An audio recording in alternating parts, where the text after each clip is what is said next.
देखिए, घर हो या फिर कोई बड़ा राज्य हो, उसे चलाने के लिए आर्थिक, जी हाँ, पैसा तो चाहिए ही चाहिए। तो इस अर्थ के लिए कई बार अनर्थ भी हम कर जाते हैं और ऐसा ही हम देख रहे होते हैं पुण्य श्लोक अहिल्याबाई शो में।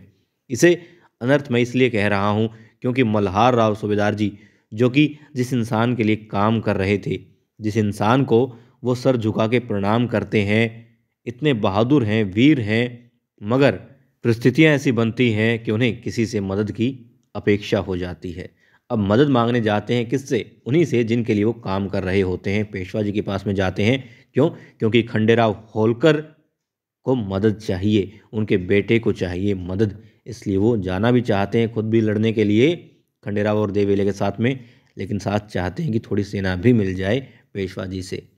मगर वो इनकार कर देते हैं और मल्हार राव सूबेदार जी के सामने खंडेराव होलकर का प्रस्ताव मना करते हैं। वो कहते हैं हम पूरा साम्राज्य आपके चरणों में देंगे पेशवा जी। सूरजमल का मोहर कहते हैं नहीं, हमें तो चंद मोहरें ही चाहिए। अब उनकी पेशकश ठुकरा दी, मगर इतना ही नहीं, जब देवी अहिल्या और खंडेराव होलकर अपना प्रस्ताव भेजते हैं उनके पास में, वो उसे मल्हार राव सूबेदार जी के सामने अपनी छुरी से, चाकू से काट डालते हैं। तौहीन होती है यहाँ पर खंडेराव होलकर की, देवी अहिल्या की और साथ ही मल्हार राव सूबेदार जी की भी। और देखिए गलत चीज़ क्यों है, क्योंकि खंडेराव होलकर अभी जीतते नजर आ रहे हैं, देवी अहिल्या उनके साथ में है, साथ ही उन्होंने सूरजमल का बहुत सा गोला बारूद भी अपने कब्जे में ले रखा है।